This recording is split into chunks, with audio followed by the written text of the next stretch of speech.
Hello everyone, welcome to decimal.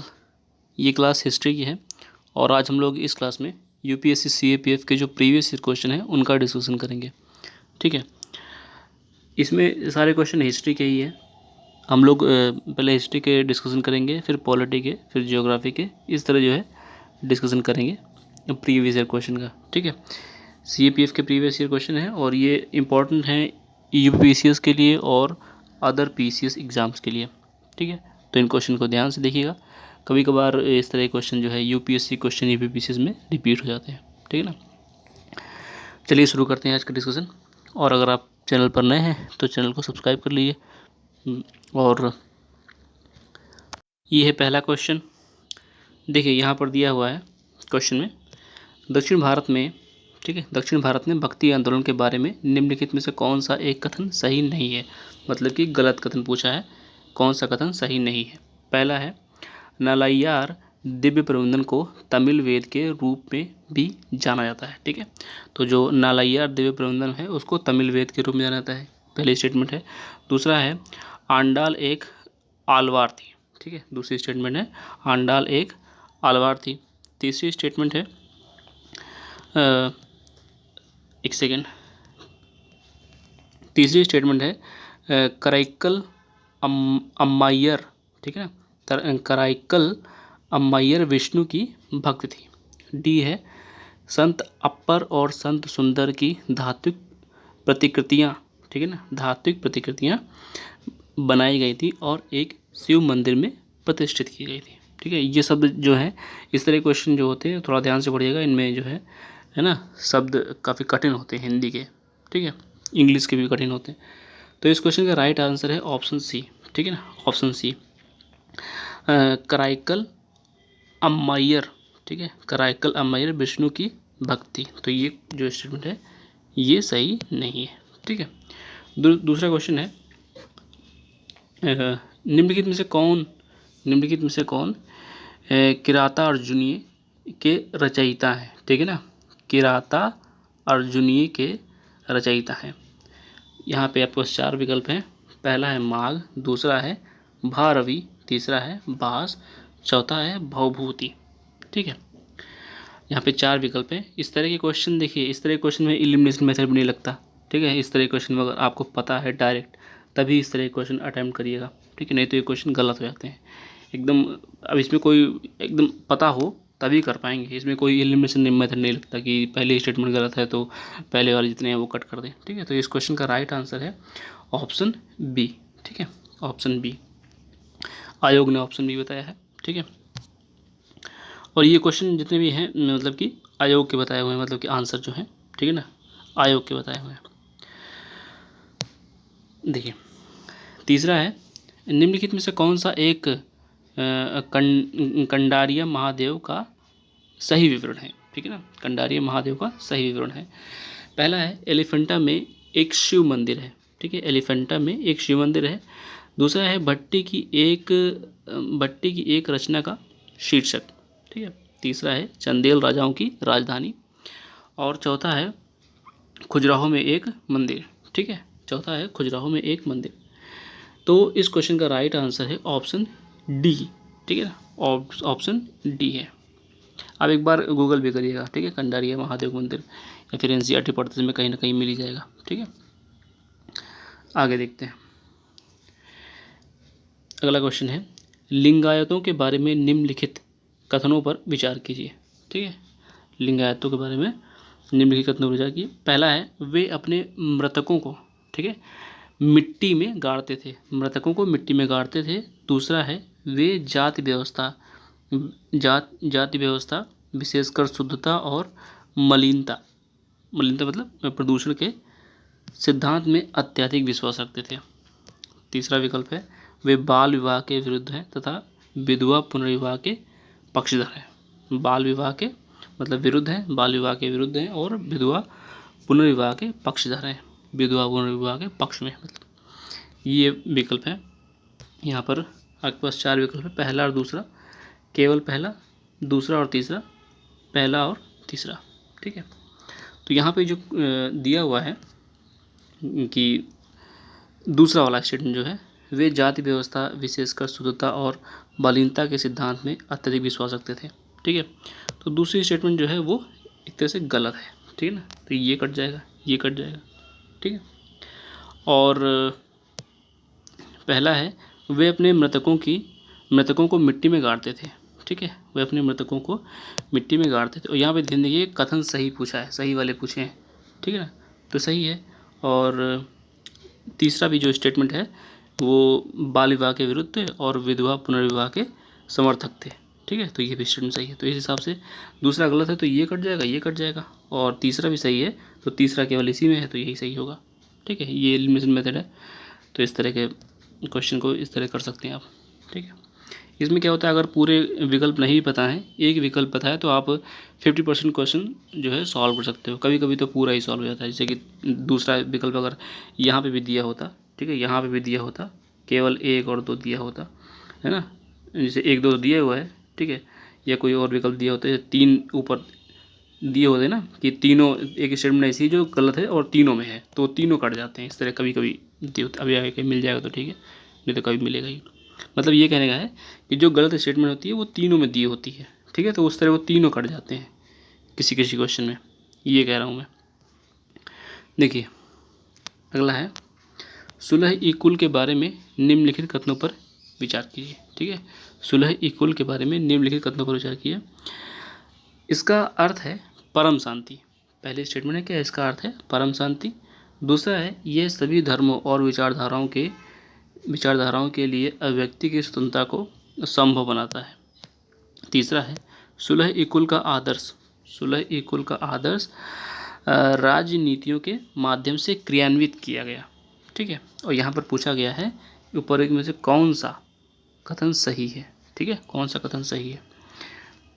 तो इस question को आप ध्यान से देखिए। ये क्वेश्चन आपको जो है एनसीईआरटी में मिल जाएगा। ठीक है ना, एनसीईआरटी में मिल जाएगा।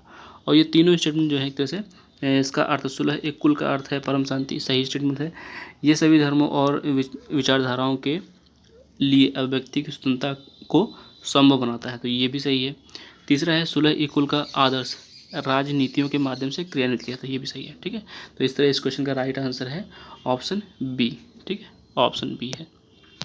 आगे देखते हैं मुगलों की धार्मिक नीतियों के बारे में निम्नलिखित कथनों में से कौन सा सही नहीं है। देखिए यहाँ पे गलत पूछा है स्टेटमेंट, मतलब ये कौन सा सही नहीं है। इस तरह के क्वेश्चन को आप तुरंत गोला करेगा। ठीक है, पहला है 1563 में तीर्थ यात्रा पर कर समाप्त किया गया तथा 1564 में गैर मुस्लिम प्रजा पर जजिया कर समाप्त किया गया। दूसरी स्टेटमेंट है अकबर ने अपने अधिकारियों को, ठीक है, अपने अधिकारियों को धार्मिक सहिष्णुता की नीति का अनुसरण करने के लिए निर्देश जारी किए। चौथा है पूजा स्थलों के निर्माण और रखरखाव के लिए सभी मुगल सम्राटों ने आर्थिक अनुदान नहीं दिए। ठीक है, कह रहे हैं सभी जो मुगल सम्राट थे सभी ने आर्थिक अनुदान नहीं दिए। डी है युद्ध के दौरान मंदिरों को हुए नुकसान के मरम्मत के लिए शाहजहां और औरंगजेब के शासनकाल में बहुत से मंदिरों को अनुदान दिया गया।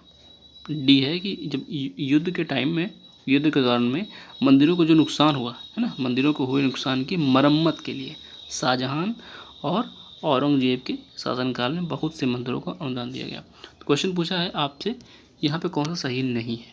ठीक है, पूछा है ये सही कौन सा नहीं है।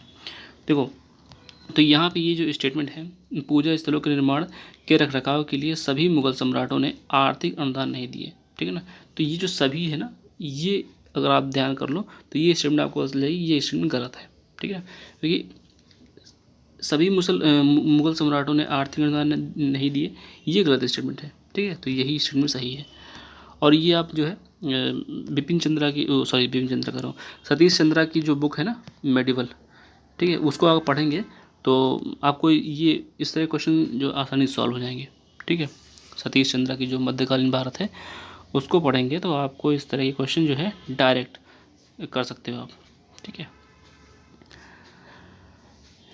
90 नंबर क्वेश्चन है तुलसीदास किस ग्रंथ के रचयिता थे। ठीक है, तुलसीदास जो थे किस ग्रंथ के रचयिता थे। यहाँ पर आपके पास 4 विकल्प हैं सॉरी, पहले 3 स्टेटमेंट है, फिर 4 विकल्प हैं। रामचरितमानस, दूसरा है पदावली, तीसरा है कवितावली। ठीक है, रामचरितमानस, दूसरा है पदावली, तीसरा है कवितावली। अब देखो यहाँ पे पूछा सही उत्तर चुनिए। ठीक है, तो केवल एक और सॉरी 2 और 3, 1, 2 और 3, केवल 1 और 3। ठीक है, तो इस क्वेश्चन का राइट आंसर देखो, अब यहाँ पे आपको बताओ कि पदावली नहीं है तो कट जाएगा। ठीक है, तो ये स्टेटमेंट गलत हो गई। और कविता वाली है रामचरितमानस तो आई है, तो जिसमें एक नहीं है वो तो पहले ही कट जाएगा। ठीक है, देखो अब जिसे रामचरितमानस पता है कि पक्का है तो ये वाली स्टेटमेंट तो कट जाएगी। ठीक है, दूसरी वाली बचती है 1, 2, 1, 3 और 4। ठीक है, पदा वाली आपको पता है कि नहीं है। ठीक है, तो जिसमें 2 2 हैं वो कट कर दो। ठीक है, 2 स्टेटमेंट कट गई। अब आपको पता है कि रामचरितमानस तो है, तो ये भी हो सकता है और ये भी हो सकता है ना। तो लेकिन आपको ये भी पता है कि कविता वाली है ना। तो फिर आप यही स्टेटमेंट जो है जिसमें तीसरा है 1 और 3 जो साथ में है यही लगाएंगे। ठीक है, तो इस तरह एलिमिनेशन मेथड कभी कभार लग जाता है। ठीक है, हमेशा नहीं लगता लेकिन कभी कभी लग जाता है। कभी कभी काफ़ी कठिन हो जाते हैं ना एलिमिनेट करना, अब इसे पता ही ना हो, है ना। अब पदावली और कवितावली में दोनों में कन्फ्यूजन हो तो फिर नहीं हो पाएगा। एक ही पता है रामचरितमानस, और फिर रामचरितमानस तो इसमें भी है, इसमें भी है, इसमें भी है, तो तुक्का तो नहीं लगा सकते 3 में। देखो जब एक जैसे कि अब पता है पदावली नहीं है तो ये हट गया, ये हट गया। अब 50% एक तरह से अगर आप करोगे तो 50% चांस है कि सही हो जाए, मतलब 2 स्टेटमेंट कट गई ना। तो इस तरह जब 2 स्टेटमेंट कट जाए तो फिर उस क्वेश्चन को जो है कर ही दिया करो। ठीक है, जैसे मतलब एक स्टेटमेंट अगर लिमिट हुई है तो फिर थोड़ा जो है एक तरह से ज़्यादा गलत होने के चांस होते हैं। लेकिन अगर 2 एलिमिनेट हो गई हैं तो 50-50 हो जाता है कि हाँ ये तो सही होगा तो गलत होगा। ठीक है, अगला है निम्न की शर्तों में से किस एक पर 18वीं सदी के आरंभ में मराठों ने 15,000 घुड़सवार सैन्य दस्ते के साथ मुगल राजा के अधीन कार्य करना स्वीकार किया। तो यहाँ पर 4 विकल्प है। मालवा प्रांत की जागीर का दान, दान कह रहा हूँ, मालवा प्रांत की जागीर का दिया जाना। ठीक है, दूसरा है गुजरात के संसाधनों पर नियंत्रण। तीसरा है दक्कन और दक्षिण भारत में चौथ और सरदेशमुखी कर लगाने का अधिकार।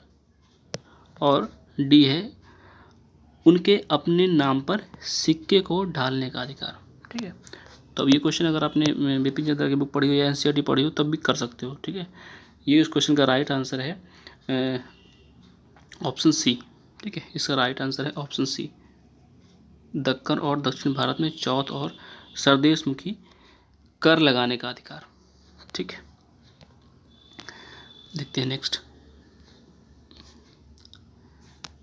देखिए अमृतसर की संधि 1809 के बारे में निम्नलिखित कथनों पर विचार कीजिए। अमृतसर की संधि जो है 1809 के बारे में निम्नलिखित कथनों पर विचार कीजिए। पहला है इस संधि के द्वारा पंजाब और ब्रिटिश भारत के बीच सतलुज को सीमा के रूप में निर्धारित किया गया। ठीक है ना, सतलुज जो थी, सतलुज नदी, उसको सीमा के, उसको एक तरह बॉर्डर माना गया। दूसरा है इस संधि के बाद महाराजा